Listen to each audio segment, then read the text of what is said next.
ജില്ലയിലെ പാമ്പാടിക്ക് സമീപമുള്ള ഒരു ഡ്രൈ ക്ലീനിംഗ് കടയുടെ ഷട്ടർ പതിവില്ലാതെ അതിരാവിലെ തന്നെ പാതി തുറന്ന നിലയിലിരിക്കുന്നത് തൊട്ടെതിർവശത്ത് പാലും മറ്റും കച്ചവടം നടത്തുന്ന ഒരു കടക്കാരൻ ശ്രദ്ധിച്ചു. ഡ്രൈ ക്ലീനിംഗ് കടയുടമയായ ലാലസൺ ജോലി കൂടുതലുള്ള ദിവസങ്ങളിൽ അതിരാവിലെ കട തുറക്കാറുള്ള ഒരു ശീലമുണ്ടായിരുന്നു. അനവധി സ്ഥാപനങ്ങളുടെ വർക്ക് ഏറ്റെടുത്ത് ചെയ്യുന്ന ലാലസനെ ആ പ്രദേശത്ത് എല്ലാവർക്കും അറിയായിരുന്നു. കടയുടെ പിൻഭാഗത്ത് തന്നെയായിരുന്നു അയാളുടെ വീടും. മണിക്കൂറുകൾ പിന്നിട്ടിട്ടും കടയുടെ ഷട്ടർ പൂർണ്ണമായും തുറക്കാത്തതിനെ തുടർന്ന് സംശയം തോന്നിയ ബേക്കറി ഉടമ ഡ്രൈ ക്ലീനിംഗ് കടയുടെ മുൻവശത്തെത്തി ഷട്ടറിൽ കൊട്ടി പലതവണ ലാലസനെ വിളിച്ചു നോക്കി. അകത്തുനിന്നും മറുപടിയൊന്നും ലഭിക്കാതെ വന്ന സാഹചര്യത്തിൽ ബേക്കറി ഉടമ ആ ഷട്ടർ മുകളിലേക്ക് ഉയർത്തി. പൊടുന്നനെയാണ് ഞെട്ടിക്കുന്ന ഒരു കാഴ്ച കണ്ടുകൊണ്ട് അയാൾ പിന്നിലേക്ക് മാറിയത്. ഡ്രൈ ക്ലീനിങ്ങിനായി കൊണ്ടുവന്ന ഡ്രസ്സുകൾ മുഴുവനും രക്തത്തിൽ കുളിച്ചു കിടക്കുന്നു. ആ തുണികൾക്കപ്പുറത്തായി രക്തത്തിൽ മുങ്ങിയ എന്തോ ഒന്ന് കിടക്കുന്നു. ഭയന്നുപോയ കടക്കാരൻ തൊട്ടപ്പുറത്തുണ്ടായിരുന്ന കടക്കാരെയും പ്രദേശവാസികളെയും ഒക്കെ വിളിച്ചു വരുത്തി. കടയ്ക്കുള്ളിൽ എന്തോ വലിയ കുഴപ്പം സംഭവിച്ചിട്ടുണ്ടെന്ന് മനസ്സിലാക്കിയ നാട്ടുകാർ ഉടൻ തന്നെ വിവരം പോലീസിനെ അറിയിച്ചു. അല്പസമയത്തിനകം തന്നെ വിവരമറിഞ്ഞ് പാമ്പാടി സ്റ്റേഷനിൽ നിന്നും ഒരു സംഘം പോലീസുകാർ സ്ഥലത്തെത്തി. കടയ്ക്കുള്ളിലേക്ക് പ്രവേശിച്ച പോലീസ് സംഘവും ഞെട്ടിപ്പിക്കുന്ന ആ കാഴ്ച കണ്ടു. രക്തത്തിൽ മുങ്ങിക്കിടക്കുന്ന തുണികൾക്കിടയിലായി ശരീരമാസകലം വെട്ടി വികൃതമാക്കിയ നിലയിൽ ഒരു ചെറുപ്പക്കാരന്റെ മൃതദേഹം കിടക്കുന്നു. അപ്പോഴാണ് കൂട്ടത്തിലുണ്ടായിരുന്ന ഒരു പോലീസുകാരൻ മറ്റൊരു കാഴ്ച കണ്ടത്. ആ കടയ്ക്കുള്ളിൽ മറ്റൊരു ഭാഗത്തായി പ്രായമുള്ള ഒരു സ്ത്രീയുടെയും പുരുഷന്റെയും മൃതദേഹം രക്തത്തിൽ കുളിച്ചു കിടക്കുന്നു. ഡെഡ് ബോഡി ഐഡന്റിഫൈ ചെയ്യുന്നതിനായി പുറത്തു നിൽക്കുന്ന 1-2 പേരെ പോലീസുകാർ അകത്തേക്ക് വിളിച്ചു. അകത്തെത്തിയവർ അപ്പോൾ തന്നെ ആ മൃതദേഹങ്ങൾ തിരിച്ചറിഞ്ഞു. മരിച്ചു കിടക്കുന്നത് ഡ്രൈ ക്ലീനിംഗ് ഷോപ്പിന്റെ തന്നെ ഉടമയായ ലാലസനും ഭാര്യ ഹെൽത്ത് ഇൻസ്പെക്ടറായ പ്രസന്നകുമാരിയും അവരുടെ മകൻ പ്രവീണുമാണ്. തറയിലുള്ള രക്തവും മൃതദേഹങ്ങളിൽ പറ്റിപ്പിടിച്ചിരിക്കുന്ന രക്തവും കട്ട പിടിച്ചിരുന്നു. ഇതിൽ നിന്നും 3 കൊലപാതകങ്ങളും നടന്നിട്ട് മണിക്കൂറുകൾ പിന്നിട്ടു എന്ന് പോലീസിന് വ്യക്തമായി. ലാലസനും കുടുംബത്തിനും പറയത്തക്ക ശത്രുക്കൾ ആരും തന്നെ ഇല്ല എന്ന് നാട്ടുകാരെ ചോദ്യം ചെയ്തതിൽ നിന്നും പോലീസിന് മനസ്സിലായി. സംഭവം അറിഞ്ഞ് മണർകാട് പോലീസ് സ്റ്റേഷനിൽ നിന്നും ഒരു സംഘം പോലീസുകാർ അവിടെ എത്തി. ഈ നിമിഷം മുതൽ അന്വേഷണ ചുമതല മണർകാട് പോലീസിനാണ്. സർക്കിൾ ഇൻസ്പെക്ടർ സാജു വർഗീസിന്റെ നിർദ്ദേശപ്രകാരം ഡോഗ് സ്ക്വാഡും ഫോറൻസിക് സംഘവും സംഭവസ്ഥലത്തെത്തി. മൃതദേഹങ്ങളിൽ മണം പിടിച്ച പോലീസ് നായ ആ കടയ്ക്കുള്ളിൽ ആകെയൊന്ന് പരതിയ ശേഷം കടയ്ക്ക് പിന്നിലെ ലാലസന്റെ വീട്ടിലേക്കാണ് ഓടിക്കയറിയത്. വീടിനകത്തെ അലമാരകളും മേശകളും ഒക്കെ വലിച്ചു തുറന്ന നിലയിലാണ്. വീടിനകത്തെ അലമാരകളും മേശവലിപ്പുകളുമെല്ലാം തുറന്നിട്ട നിലയിലായിരുന്നു. പുറത്ത് ഡ്രൈ ക്ലീനിംഗ് ഷോപ്പിന്റെ ഡ്രോയും തുറന്ന നിലയിലായിരുന്നു. വളരെ വലിയൊരു മോഷണം തന്നെ നടന്നതായി പോലീസിന് വ്യക്തമായി. ആ വീടിനകമാകെ മണം പിടിച്ച പോലീസ് നായ തിരികെ ഡ്രൈ ക്ലീനിംഗ് ഷോപ്പിലേക്ക് എത്തുകയും അവിടെ നിന്ന് കോട്ടയം ഭാഗത്തേക്ക് ഓടുകയും ചെയ്തു. അവിടെ ഒരു ഓട്ടോ സ്റ്റാൻഡിന് സമീപമെത്തിയ പോലീസ് നായ കുറെ നേരം അവിടെ തന്നെ നിന്നു. ഇതിൽ നിന്നും കുറ്റവാളി അല്ലെങ്കിൽ കുറ്റവാളികൾ കൊലപാതകം നടത്തിയതിനു ശേഷം ആ ജംഗ്ഷനിലെത്തി അവിടെ നിന്നും വാഹനത്തിൽ കയറിപ്പോയതാകാമെന്ന് പോലീസ് വിലയിരുത്തി. ആ സമയത്താണ് ഫോറൻസിക് സംഘം ഞെട്ടിക്കുന്ന ഒരു കാര്യം പോലീസിനെ അറിയിച്ചത്. കൊല ചെയ്യപ്പെട്ട പ്രസന്നകുമാരിയുടെ ഒരു ചെവി അറുത്തെടുത്ത നിലയിലായിരുന്നു. പ്രസന്നകുമാരിയുടെ ചെവിയിലുണ്ടായിരുന്ന കമ്മൽ ഊരിയെടുക്കാൻ കഴിയാത്ത സാഹചര്യത്തിലാണ് കുറ്റവാളി അവരുടെ ചെവി അറുത്തെടുത്തത്. ഈ സമയത്തായിരുന്നു ലാലസന്റെ ഇളയ മകൻ സംഭവം അറിഞ്ഞ് അവിടേക്ക് എത്തിയത്. നിലവിളിച്ച് കരഞ്ഞുകൊണ്ട് കടയ്ക്കുള്ളിലേക്ക് കയറാൻ ശ്രമിച്ച ആ ചെറുപ്പക്കാരനെ വളരെ ബുദ്ധിമുട്ടിയായിരുന്നു പോലീസ് സംഘം ആശ്വസിപ്പിച്ചത്. ശേഷം ലാലസന്റെ വീട്ടിലെത്തി നഷ്ടപ്പെട്ട സാധനങ്ങളുടെ ഒരു ലിസ്റ്റ് തന്നെ തയ്യാറാക്കി. അലമാരയ്ക്കുള്ളിൽ സൂക്ഷിച്ചിരുന്ന സ്വർണ്ണാഭരണങ്ങൾ, വാച്ചുകൾ, ടോർച്ച്, മോതിരങ്ങൾ ഇവയെല്ലാം നഷ്ടമായിട്ടുണ്ടെന്ന് ആ ചെറുപ്പക്കാരൻ മൊഴി നൽകി. ഇതിനു പുറമെ പ്രസന്നകുമാരിയുടെ ശരീരത്തിലുണ്ടായിരുന്ന മുഴുവൻ ആഭരണങ്ങളും മിസ്സായിട്ടുണ്ടെന്ന് മനസ്സിലായി. അലമാരകളിലും മേശവലിപ്പുകളിലും സൂക്ഷിച്ചിരുന്ന പണവും നഷ്ടമായിട്ടുണ്ട്. വളരെ വിപുലമായ ഒരു മോഷണം തന്നെയാണ് അവിടെ നടന്നത്. ലാലസനെ കുടുംബത്തെക്കുറിച്ചും ഡ്രൈ ക്ലീനിംഗ് കടയെക്കുറിച്ചുമുള്ള കൂടുതൽ വിവരങ്ങൾ പ്രദേശവാസികളോടും തൊട്ടപ്പുറത്തുണ്ടായിരുന്ന കടക്കാരോടുമൊക്കെ പോലീസ് തിരക്കി തുടങ്ങി. ഈ സമയത്താണ് ലാലസന്റെ ഡ്രൈ ക്ലീനിംഗ് കടയിൽ ഒരു ജോലിക്കാരൻ ഉണ്ടായിരുന്നതായി ബേക്കറി ഉടമ പോലീസിന് മൊഴി നൽകിയത്. ഏകദേശം 9 മണിയോടുകൂടി എല്ലാ ദിവസവും അയാൾ ജോലിക്കെത്തുന്നതാണ്. എന്നാൽ ഇന്ന് ഈ സമയം വരെ അയാൾ എത്തിയിട്ടില്ല. ജോലിക്കാരനെ കുറിച്ചുള്ള കൂടുതൽ വിവരങ്ങൾ ലാലസന്റെ ഇളയ മകനോട് പോലീസ് ചോദിച്ചു. ജയ്സിംഗ് എന്നാണ് ആ ജോലിക്കാരന്റെ പേര്. ഉത്തർപ്രദേശിലെ മധുരയാണ് അയാളുടെ സ്വദേശം. ഏകദേശം 2 മാസക്കാലം മാത്രമേ ആയിട്ടുള്ളൂ അയാൾ അവിടെ ജോലിക്കെത്തിയിട്ട്. ഈ സമയം ഇൻക്വസ്റ്റ് നടപടികൾ പൂർത്തിയാക്കിയ ശേഷം മൃതദേഹങ്ങൾ പോസ്റ്റ്മോർട്ടത്തിനായി ഷിഫ്റ്റ് ചെയ്തു. അന്ന് വൈകുന്നേരം തന്നെ CI സംഘവും അതുവരെ ശേഖരിച്ച എല്ലാ വിവരങ്ങളും കേസ് ഫയലിൽ രേഖപ്പെടുത്തി. മോഷണ ശ്രമത്തിനിടയിലുള്ള കൊലപാതകമാണെന്നാണ് പ്രാഥമിക വിലയിരുത്തൽ. അന്വേഷണത്തിന്റെ ആദ്യഘട്ടമെന്നോണം കൊല്ലപ്പെട്ട 3 പേരുടെയും ഫോൺ രേഖകൾ പരിശോധിക്കുന്നതിനായി സൈബർ സെല്ലിന് നിർദ്ദേശം നൽകി. കോട്ടയം മെഡിക്കൽ കോളേജിൽ പോസ്റ്റ്മോർട്ടം നടപടികൾ പൂർത്തീകരിച്ച ഡോക്ടർമാർ വളരെ വിശദമായ ഒരു റിപ്പോർട്ട് തന്നെയാണ് പോലീസിന് നൽകിയത്. അതിൽ ഞെട്ടിക്കുന്ന ഒരു കാര്യം പ്രവീണിന്റെ പോസ്റ്റ്മോർട്ടം റിപ്പോർട്ടായിരുന്നു. കൊല്ലപ്പെടുന്ന സമയത്ത് പ്രവീണിന്റെ ശരീരത്തിൽ അതിശക്തമായി വൈദ്യുതാഘാതം ഏൽപ്പിച്ചിരുന്നു. അതോടൊപ്പം തന്നെ പ്രവീണിന്റെ മുഖത്ത് ആസിഡ് ഒഴിച്ച് പൊള്ളിച്ചിട്ടുമുണ്ട്. ഡ്രൈ ക്ലീനിംഗ് ആവശ്യത്തിനായി കരുതിയ ആസിഡാണ് പ്രവീണിന്റെ മുഖത്തൊഴിച്ചിരിക്കുന്നത്. അതിനുശേഷമാണ് അയാളെ വെട്ടി കൊലപ്പെടുത്തിയിരിക്കുന്നത്. രാത്രി ഏകദേശം 11:30ക്കും 12:30ക്കും ഇടയിലാണ് 3 കൊലപാതകങ്ങളും നടന്നിരിക്കുന്നത്. ഈ സമയത്താണ് സൈബർ സെല്ലിൽ നിന്നും പോലീസ് സ്റ്റേഷനിലേക്ക് ഒരു ഫോൺ കോൾ എത്തിയത്. 3 പേരുടെയും ഫോൺ രേഖകൾ പരിശോധിച്ചതിൽ നിന്നും അസ്വാഭാവികമായി ഒന്നും തന്നെ കണ്ടെത്താനായില്ല. എന്നാൽ അതിൽ 2 ഫോണിലേക്ക് ഒരു നമ്പറിൽ നിന്നും കൊലപാതകങ്ങൾ നടക്കുന്നതിന് മുൻപ് കോൾ വന്നിട്ടുണ്ട്. ലാലസിന്റെയും പ്രവീണിന്റെയും ഫോണിലേക്ക് ഒരു ഹരിശങ്കർ ആയിരുന്നു കൊലപാതകങ്ങൾക്ക് മുൻപ് വിളിച്ചിട്ടുള്ളത്. കിംസ് ഹോസ്പിറ്റലിൽ വർക്ക് ചെയ്യുന്ന ഹരിശങ്കറിനെ ഉടൻ തന്നെ പോലീസ് ബന്ധപ്പെട്ടു. അയാൾ നടന്ന സംഭവങ്ങളെല്ലാം പോലീസിനോട് വ്യക്തമാക്കി. ഹോസ്പിറ്റലിന്റെ ഭാഗമായുള്ള തുണികളെല്ലാം തന്നെ ലാലസിന്റെ കടയിലായിരുന്നു ഡ്രൈ ക്ലീനിങ്ങിനായി നൽകുന്നത്. രാത്രി 10 മണിയായിട്ടും തുണികൾ എത്തിക്കാത്ത സാഹചര്യത്തിലായിരുന്നു ഹരിശങ്കർ പ്രവീണിന്റെ ഫോണിലേക്ക് വിളിച്ചത്. എന്നാൽ ഫോൺ എടുത്തയാൾ ഹിന്ദിയിൽ എന്തോ സംസാരിച്ചതായാണ് ഹരിശങ്കർ പോലീസിനോട് പറഞ്ഞത്. അതൊന്നും മനസ്സിലാകാതെ ഇരുന്ന ഹരിശങ്കർ ഉടൻ തന്നെ ലാലസിനെ വിളിച്ചു. ലാലസിനെ വിളിച്ച സമയത്ത് 40 മിനിറ്റിനകം തുണികൾ എത്തിച്ചു നൽകാമെന്ന് അയാൾ മറുപടിയും നൽകി. രാത്രി 10 മണിക്ക് ശേഷം പ്രവീണിനെ വിളിച്ചപ്പോൾ ഏതോ ഹിന്ദിക്കാരൻ ഫോൺ അറ്റൻഡ് ചെയ്തു എന്ന് മനസ്സിലാക്കിയ പോലീസ് സംഘം ഉടൻ തന്നെ ആ ഡ്രൈ ക്ലീനിംഗ് ഷോപ്പിന് സമീപം എത്തുകയും പ്രവീണിന്റെ അനുജനെ ചോദ്യം ചെയ്യുകയും ചെയ്തു. ചോദ്യം ചെയ്യലിൽ നിന്നും അവരുടെ കടയിൽ ജോലിക്ക് നിൽക്കുന്ന ഹിന്ദിക്കാരനായ ജയ്സിംഗ് ആയിരിക്കാം ഒരുപക്ഷെ ഫോൺ എടുത്തതെന്ന് മനസ്സിലായി. ജയ്സിംഗ് അല്ലാതെ മറ്റ് ഹിന്ദി സംസാരിക്കുന്ന സുഹൃത്തുക്കളൊന്നും പ്രവീണിനില്ല എന്നുകൂടി അനുജൻ പറഞ്ഞപ്പോൾ പോലീസ് ആ സംശയം ഉറപ്പിച്ചു. അതുമാത്രവുമല്ല, കൊലപാതകം നടന്ന് സമയം ഇത്രയായിട്ടും ജയ്സിംഗ് ഇതുവരെ ആ കടയിലേക്ക് എത്തിയതുമില്ല. പോലീസ് സംഘം പ്രവീണിന്റെ ഫോണിനായി വീടിനുള്ളിലും കടയിലുമൊക്കെ പരിശോധന നടത്തി.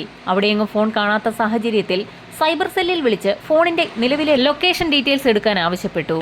ഏതാനും നിമിഷങ്ങൾക്കകം തന്നെ സൈബർ സെല്ലിൽ നിന്നും സിഐയുടെ ഫോണിലേക്ക് കോൾ വന്നു. പ്രവീണിന്റെ ഫോൺ സ്വിച്ച്ഡ് ഓഫ് ആണ്. സ്വിച്ച്ഡ് ഓഫ് ആയിരിക്കുന്നത് തിരുവനന്തപുരത്ത് വെച്ചാണ്. കോട്ടയത്തെ വീട്ടിലുണ്ടായിരുന്ന ഫോൺ എങ്ങനെ തിരുവനന്തപുരത്തെത്തി? പോലീസിന്റെ സംശയം നീളുന്നത് ജയ്സിംഗിലേക്കായിരുന്നു. ലാലസിനെയും കുടുംബത്തെയും കൊലപ്പെടുത്തിയ ശേഷം സ്വർണവും പണവുമായി ജോലിക്കാരനായ ജയ്സിംഗ് കടന്നുകളഞ്ഞതാകാമെന്ന് പോലീസ് സംശയിച്ചു. എങ്കിൽ പോലും അത്യാവശ്യം ആരോഗ്യവും വലിപ്പവുമൊക്കെയുള്ള 3 പേരെ ഒരുമിച്ച് ജയ്സിംഗിനെ പോലെ ഒരാൾക്ക് കൊലപ്പെടുത്താൻ കഴിയുമോ എന്നായിരുന്നു നാട്ടുകാരുടെ സംശയം. ഒരു കരച്ചിലോ നിലവിളി ശബ്ദമോ ഒന്നും ആ നാട്ടുകാർ കേട്ടിട്ടില്ല. ഒരുപക്ഷെ കൊലപാതകത്തിന് പിന്നിൽ നിരവധി പേരുണ്ടാകുമെന്ന് പോലും പോലീസ് കരുതി. ഈ ചർച്ചകൾ നീളുന്ന സമയത്ത് ഡിവൈഎസ്പി സംഘവും സ്ഥലത്തെത്തി. ജയ്സിംഗ് ആണ് കൊല നടത്തിയതെങ്കിൽ കൃത്യം നടത്തിയ ശേഷം അയാൾ തിരുവനന്തപുരത്തേക്ക് എന്തിനാണ് പോയത്? കോട്ടയത്ത് നിന്ന് എറണാകുളത്തേക്ക് പോകുന്നതിന് പകരം എന്തുകൊണ്ടായിരിക്കാം അവൻ തിരുവനന്തപുരത്തേക്ക് പോയതെന്നുള്ള ചോദ്യമായിരുന്നു പോലീസിനിടയിൽ സംശയമുണ്ടാക്കിയത്. എന്നിരുന്നാലും ഡിവൈഎസ്പിയുടെ നേതൃത്വത്തിൽ തന്നെ CIS സംഘവും ജയ്സിംഗിനെ പിടികൂടുന്നതിനായി ഉത്തർപ്രദേശിലേക്ക് തിരിച്ചു. ഉത്തർപ്രദേശിലെത്തിയ പോലീസ് സംഘം നേരെ മധുര സ്റ്റേഷനിലെത്തി SP-യെ കണ്ടു. കോട്ടയത്ത് 3 പേരെ കൊലപ്പെടുത്തിയ ശേഷം ജയ്സിംഗ് എന്ന വ്യക്തി ഉത്തർപ്രദേശിലെ മധുരയിലേക്ക് എത്തിയിട്ടുണ്ടെന്ന് പോലീസ് പറഞ്ഞപ്പോൾ മധുര SP ജയ്സിംഗിന്റെ ഫോൺ നമ്പറും മറ്റു വിവരങ്ങളുമൊക്കെ കേരള പോലീസിനോട് ചോദിച്ചു. ഡ്രൈ ക്ലീനിംഗ് ഷോപ്പിൽ നടത്തിയ പരിശോധനയിൽ നിന്നും ജയ്സിംഗിന്റെ ID കാർഡും മൊബൈൽ നമ്പറുമൊക്കെ പോലീസിന് ലഭിച്ചിരുന്നു. ആ ഡീറ്റെയിൽസ് എല്ലാം തന്നെ മധുര പോലീസിന് കൈമാറി. ജയ്സിംഗിന്റെ മൊബൈൽ ഫോൺ കേന്ദ്രീകരിച്ചുള്ള സൈബർ സെല്ലിന്റെ പരിശോധനയിൽ കോട്ടയം മുതൽ തന്നെ ആ ഫോൺ സ്വിച്ച്ഡ് ഓഫ് ആണെന്ന് മനസ്സിലായി. ഇതോടൊപ്പം തന്നെ മധുര SP അവിടുത്തെ പോലീസ് സംഘത്തിന് മറ്റൊരു നിർദ്ദേശം നൽകി. ജയ്സിംഗിന്റെ സിം കാർഡ് കേന്ദ്രീകരിച്ച് ഒരു അന്വേഷണം നടത്തുക. അതിൽ നിന്നും ജയ്സിംഗിന്റെ അഡ്രസ് കണ്ടുപിടിക്കുക. അന്വേഷണത്തിൽ മൊബൈൽ നമ്പറും ID കാർഡും എന്തിന് ആ പേര് പോലും ഫേക്ക് ആണെന്ന് കണ്ടെത്തി. ശരിക്കും അപരിചിതനായ ഒരു വ്യക്തി ജയ്സിംഗ് എന്ന പേരിൽ ഒരു കള്ള ID കാർഡ് ഉണ്ടാക്കി കോട്ടയത്ത് ഡ്രൈ ക്ലീനിംഗ് കടയിൽ 2 മാസത്തോളം ജോലി ചെയ്യുകയായിരുന്നു. ID കാർഡുകൾ വാങ്ങിവെച്ച ശേഷമാണ് സാധാരണയായി അന്യസംസ്ഥാന തൊഴിലാളികൾക്ക് ജോലി കൊടുക്കുക. ലാലസനും അത് തന്നെയായിരുന്നു ചെയ്തത്. പക്ഷേ അത് തീർത്തും വ്യാജമാണെന്ന് ഇപ്പോഴാണ് തെളിയുന്നത്. ജയ്സിംഗിനെ തിരിഞ്ഞ് ഉത്തർപ്രദേശിലെത്തിയ കേരള പോലീസ് ആകെ വലഞ്ഞു. ഈ സമയത്താണ് തിരുവനന്തപുരം സൈബർ സെല്ലിൽ നിന്നും CI സാജു വർഗീസിന്റെ ഫോണിലേക്ക് ഒരു കോൾ എത്തുന്നത്. പ്രവീണിന്റെ മൊബൈൽ ഉത്തർപ്രദേശിലെ ഫിറോസാബാദ് ജില്ലയിൽ ആക്റ്റീവ് ആയിരിക്കുന്നു. അതോടൊപ്പം തന്നെ മറ്റൊരു വിവരം കൂടി ലഭിച്ചു. ജയ്സിംഗ് കോട്ടയത്തായിരുന്ന സമയത്ത് സ്ഥിരമായി ബന്ധപ്പെട്ടുകൊണ്ടിരിക്കുന്ന നമ്പറുകളുടെ ഒരു ലിസ്റ്റും തിരുവനന്തപുരം സൈബർ സെല്ല് എടുത്തു കഴിഞ്ഞു. ജയ്സിംഗ് കോട്ടയത്ത് നിന്ന് ബന്ധപ്പെട്ടിരിക്കുന്ന ആ നമ്പറുകളെല്ലാം തന്നെ ഫിറോസാബാദ് ജില്ലയുടെ ടവർ ലൊക്കേഷനിൽ വരുന്നവയാണ്. തീർത്തും ആശ്വാസകരമായ ഒരു വാർത്തയാണ് CIക്കും സംഘത്തിന് ലഭിച്ചത്. മണിക്കൂറുകളായി സ്വിച്ച്ഡ് ഓഫ് ആയിരുന്ന പ്രവീണിന്റെ മൊബൈൽ ഫോണിൽ നിന്നും ഫിറോസാബാദ് ജില്ലയിലെ ഒരു മൊബൈലിലേക്ക് ഇപ്പോൾ കോൾ പോയിരിക്കുകയാണ്. മധുര SP-യുടെ സഹായത്തോടുകൂടി തന്നെ ഫിറോസാബാദ് പോലീസ് സ്റ്റേഷനുമായി ബന്ധപ്പെട്ട കേരള പോലീസ് സംഘം ഫിറോസാബാദിലേക്ക് പുറപ്പെട്ടു. ഫിറോസാബാദ് SP-യുടെ നേതൃത്വത്തിൽ അവിടുത്തെ സൈബർ സെല്ല് ആ നമ്പറുകളുടെ എല്ലാം തന്നെ ടവർ ലൊക്കേഷൻ എടുത്തു. ജയ്സിംഗിന്റെ സുഹൃത്തുക്കളുടെ നമ്പറുകളുടെ ഒരു ലിസ്റ്റ് തന്നെയാണ് ഇപ്പോൾ പോലീസിന്റെ കയ്യിലിരിക്കുന്നത്. എന്നാൽ ആ നമ്പറുകളിലേക്ക് ഏതെങ്കിലും കാരണവശാൽ പോലീസ് ബന്ധപ്പെട്ടു എന്നറിഞ്ഞാൽ ജയ്സിംഗ് അവിടെ നിന്ന് മുങ്ങാൻ സാധ്യതയുണ്ട്. അതുകൊണ്ട് തന്നെ ഫോണിലൂടെ ബന്ധപ്പെടാതെ ആ നമ്പറുകളുടെയൊക്കെ ഉടമകളെ കണ്ടെത്തണം. ഫിറോസാബാദിലുള്ള ഏതോ ഒരു സുഹൃത്തുമായി ബന്ധപ്പെടാൻ വേണ്ടി മാത്രമായിരുന്നു ജയ്സിംഗ് പ്രവീണിന്റെ മൊബൈൽ ഫോൺ ഓൺ ആക്കിയത്. കോൾ വിളിച്ച ശേഷം തന്നെ അയാൾ അത് സ്വിച്ച് ഓഫ് ആക്കി വെക്കുകയും ചെയ്തു.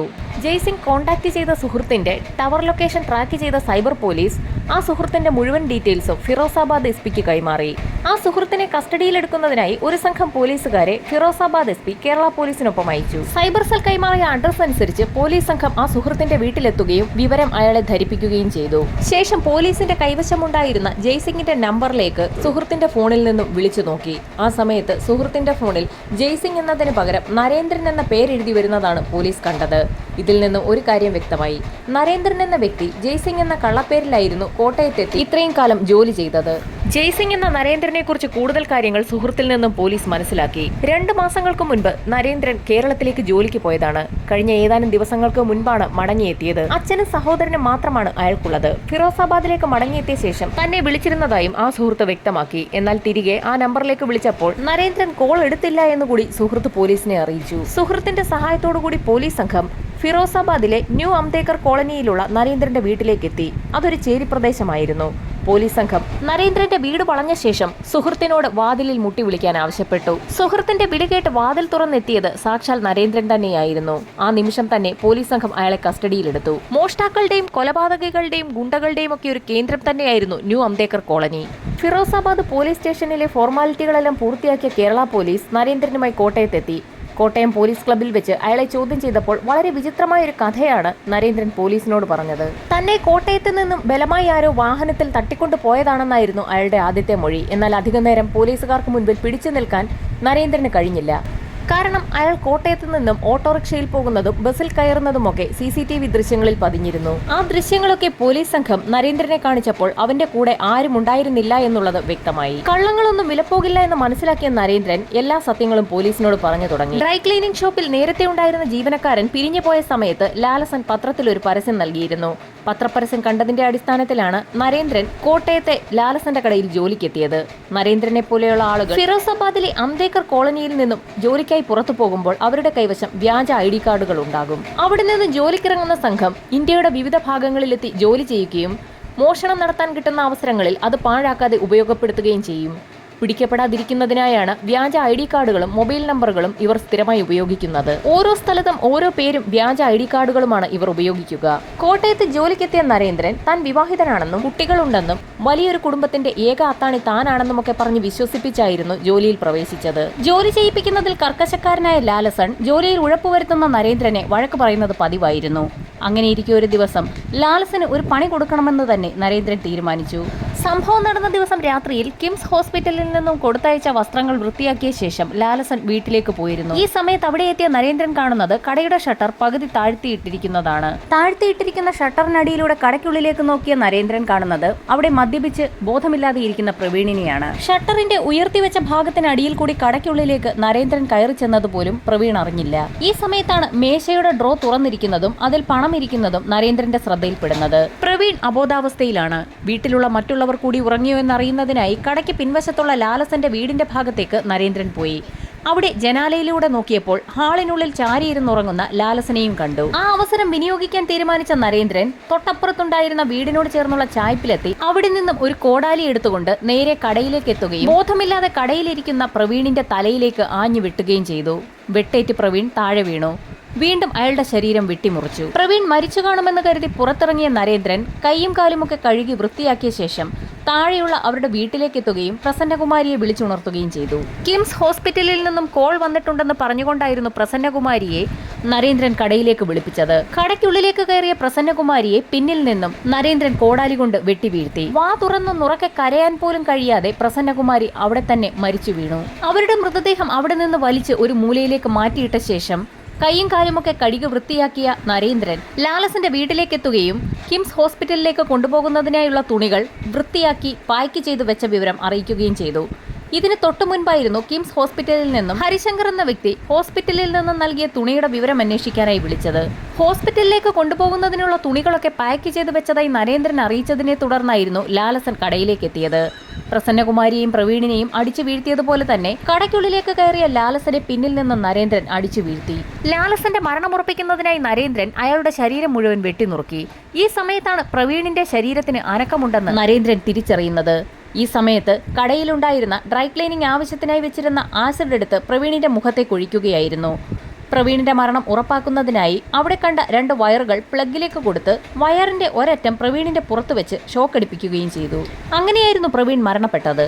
3 പേരുടെയും മരണം ഉറപ്പാക്കിയ നരേന്ദ്രൻ ഡ്രൈ ക്ലീനിംഗ് ഷോപ്പിലെ മേശവലിപ്പിലുണ്ടായിരുന്ന പണം കൈക്കലാക്കി. അതിനുശേഷം പ്രസന്നകുമാരിയുടെ ശരീരത്തിലുണ്ടായിരുന്ന ആഭരണങ്ങൾ ഓരോന്നായി അഴിച്ചെടുത്തു. കൂട്ടത്തിൽ ഒരു കാതിലെ കമ്മൽ അഴിച്ചെടുക്കാൻ കഴിയാതെ വന്ന സാഹചര്യത്തിലായിരുന്നു നരേന്ദ്രൻ ഡ്രൈ ക്ലീനിംഗ് ഷോപ്പിനകത്തുണ്ടായിരുന്ന കത്തി ഉപയോഗിച്ച് പ്രസന്നകുമാരിയുടെ ചെവി മുറിച്ചെടുത്തത്. അവിടെ നിന്നും പുറത്തിറങ്ങിയ നരേന്ദ്രൻ പിന്നിലുള്ള ലാലസന്റെ വീട്ടിലെത്തുകയും മുറിക്കകത്തുണ്ടായിരുന്ന ഒരു ട്രോളി ബാഗ് കൈവശപ്പെടുത്തി അലമാരികൾ തുറന്ന് സ്വർണവും പണവുമെല്ലാം ആ ട്രോളി ബാഗിനുള്ളിലേക്ക് നിറയ്ക്കുകയും ചെയ്തു. പോലീസിനെ തെറ്റിദ്ധരിപ്പിക്കുന്നതിനായി അലമാരിയിലുണ്ടായിരുന്ന ചില ഫയലുകൾ കൂടി നരേന്ദ്രൻ കൈവശപ്പെടുത്തി. അവിടെ നിന്ന് പുറത്തിറങ്ങിയ നരേന്ദ്രൻ ഡ്രൈ ക്ലീനിംഗ് ഷോപ്പിനുള്ളിലേക്ക് കടന്നെത്തുകയും പ്രവീണിന്റെ പോക്കറ്റിലുണ്ടായിരുന്ന അയാളുടെ ഫോൺ കൈവശപ്പെടുത്തിയത് ശേഷം അവിടെ നിന്ന് കോട്ടയം ഭാഗത്തേക്ക് അതുവഴി വന്ന ഒരു ഓട്ടോയിൽ കയറി പോവുകയും ചെയ്തു. ഉത്തർപ്രദേശിലെ നരേന്ദ്രന്റെ വീട് സെർച്ച് ചെയ്ത പോലീസ് സംഘത്തിന് ലാലസന്റെ വീട്ടിൽ നിന്ന് മോഷണം പോയ സ്വർണ്ണാഭരണങ്ങൾ അവിടെ നിന്നും കണ്ടെത്താനായി.